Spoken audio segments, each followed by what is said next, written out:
Would you like to be somebody who knows what the difference between physical and spiritual suffering is? Then listen to this entire video where I try to deduce which one is worse and which problems that produce physical or spiritual suffering are more important to solve in our society.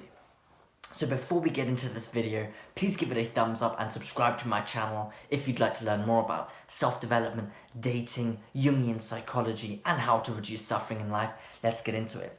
So I was discussing recently with some people about which are the most pressing problems that humanity faces, and how do you determine which problems are of highest priority to solve? Maybe those which produce the most suffering now and in the long term is a good sort of variable to look at in determining which is the most pressing problem. But suffering can actually be deconstructed further into different categories. I would say there is certainly a difference between physical suffering and non-physical suffering, perhaps mental or spiritual suffering. But which one is more deleterious?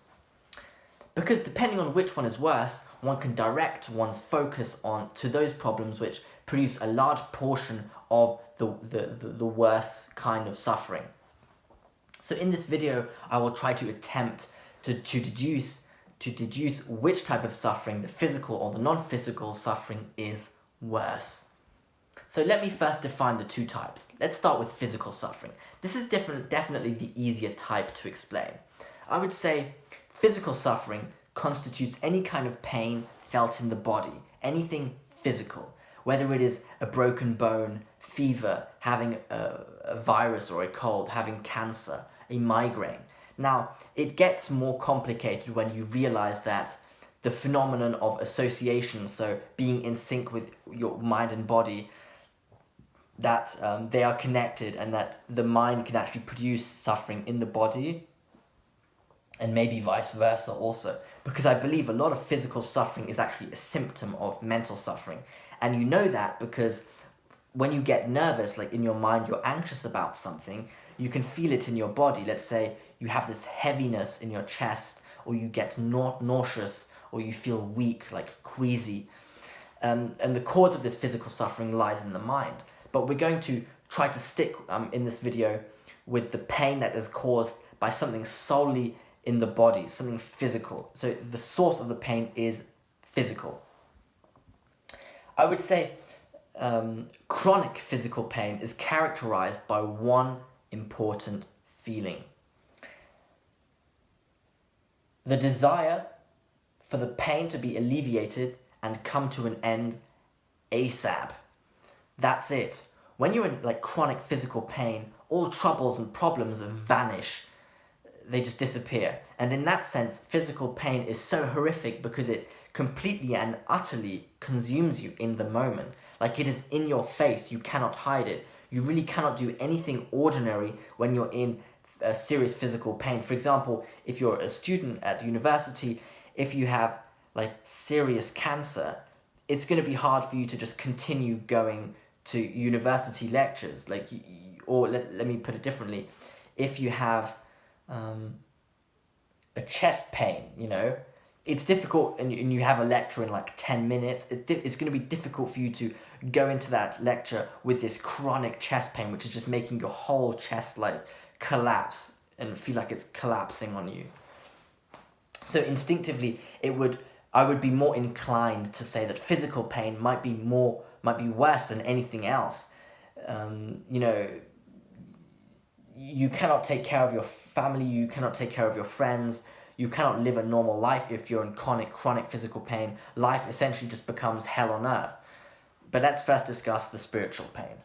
Now, the non-physical pain is the complex one, because when I think of non-physical suffering, I immediately think of two things. I think of mental and spiritual suffering, because you can have anxiety, which I would say is a mental thing, but it is also spiritual in some sense. And I would say, obviously, it depends on the cause of the anxiety to determine if it's mental or spiritual. But for the sake of simplicity and keeping the discussion understandable, I want to use the term spiritual suffering as the term for non-physical suffering in this video. So, what causes spiritual suffering? I would say the most frequent cause of spiritual suffering is a dissociation from one's inherent instincts. So when you are out of touch of instincts, for example, with your archetypes. Now, humans have a predetermined, relatively rigid nature. It's the structure of their being. They have senses, they have instincts. Now, what these instincts are founded upon are, well, it's in the genome. It's coded into your DNA for you to act out certain things and be inclined to do certain things to make your genes propagate and survive. But above this genome is, and above the instinct, you have archetypes. So archetypes are behavioral patterns that are determined by your DNA, and they try to anticipate you acting out and following the archetypal behavioral pattern.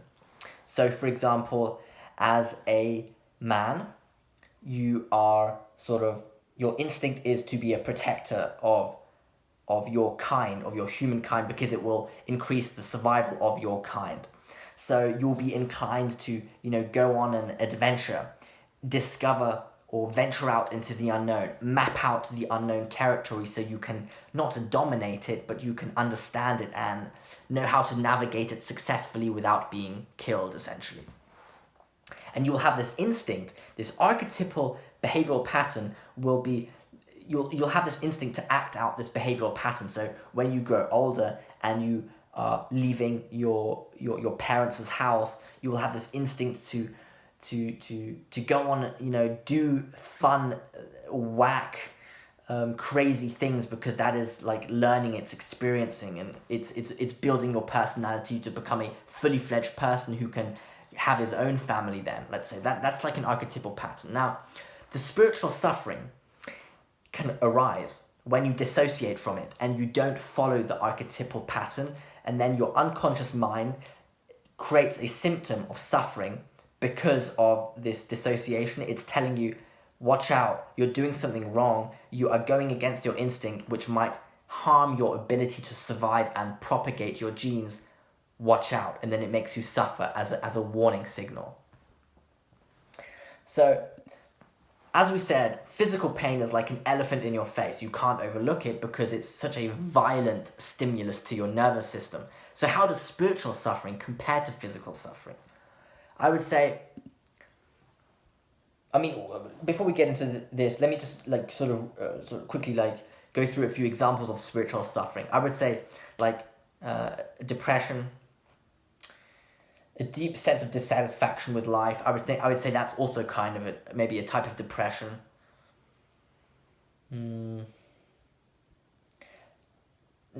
those are very encompassing things. Like this sense of dissatisfaction, I think that is a classic example of a symptom, because you're saying it's like the legitimate symptom of you're not doing something right, and your unconscious mind is not satisfied and appreciating your way of life, your day-to-day routines, what you're doing. It's not feeding your predefined structure, and your predefined structure, it searches for fulfillment, it seeks validation, it seeks meaning in life, and that happens autonomously. That the desire for meaning and fulfillment is autonomous.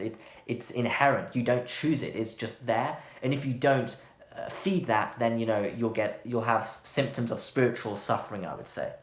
Okay, so how does spiritual suffering compare to physical suffering? I would say spiritual suffering is more pernicious than physical suffering.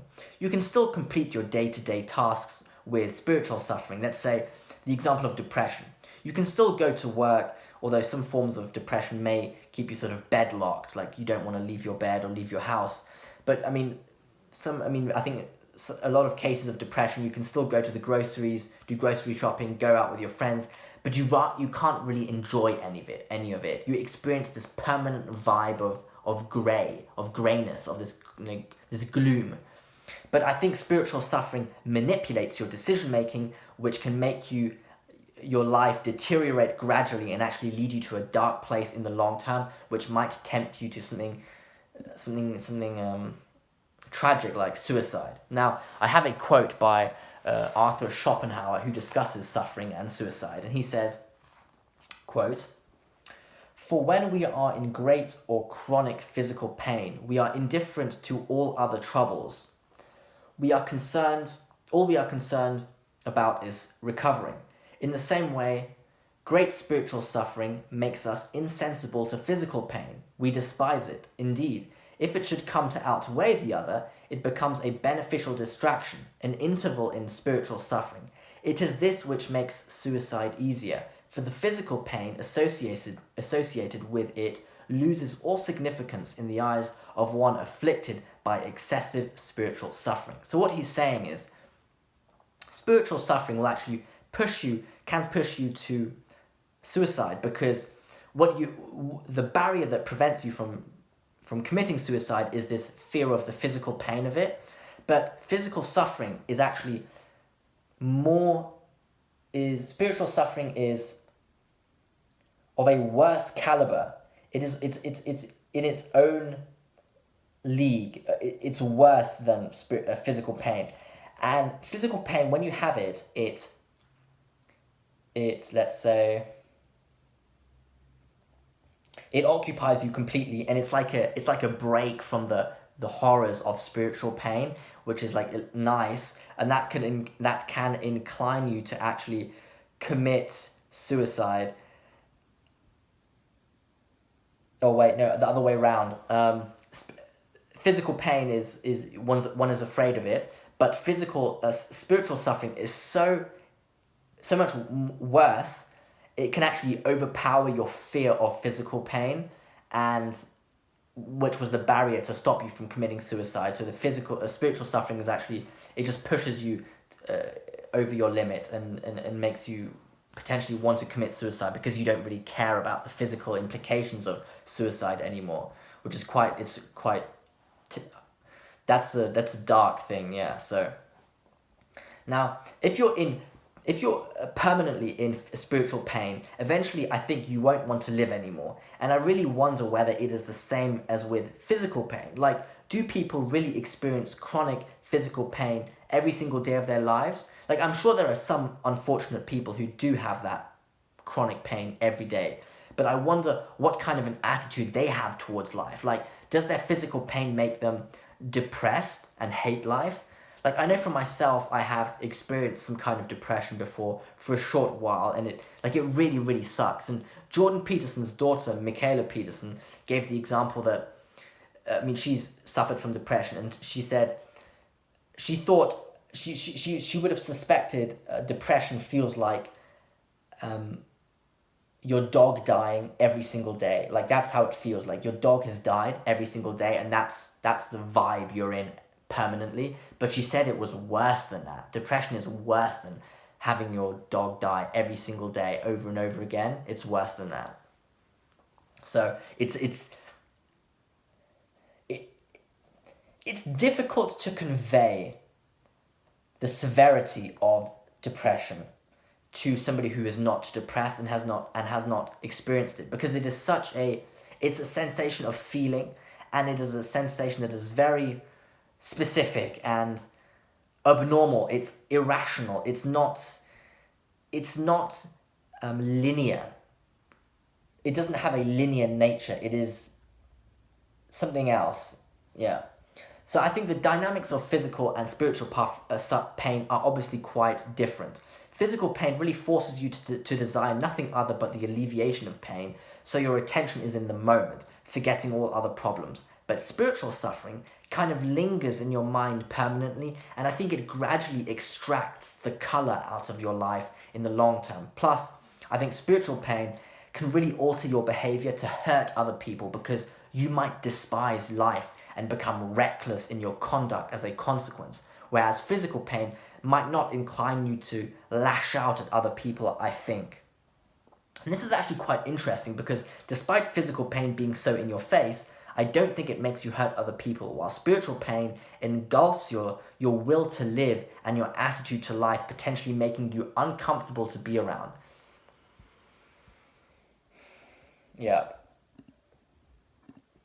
So if we draw this back finally to the initial question of, well, is spiritual suffering worse than physical suffering? Both have a different nature, and physical pain is more momentary and basic. Like, it doesn't hurt other people apart from your loved ones who have to, observe your physical pain. Whereas spiritual suffering might manipulate your behavior to hurt others across time because you're so dissatisfied with life because of the permanence of your negative emotions. So in conclusion, I would say it's difficult to really compare these because they're really of a different nature, and which is of higher priority to fix. I would almost say physical pain is more of a thing you would empathize with more and you'd want to fix now. Whereas spiritual pain is more difficult to empathize with, but it is potentially more deleterious, and it can actually...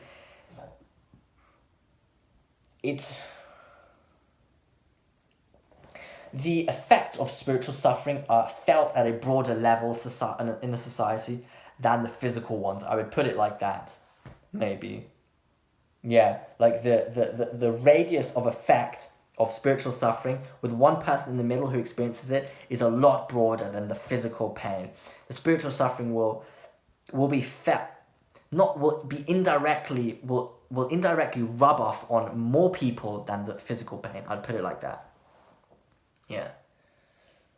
So please leave a comment, bro. Let me first conclude this. So they're of two different natures. So they probably also need to be handled and solved with different measures, I would say. Yeah.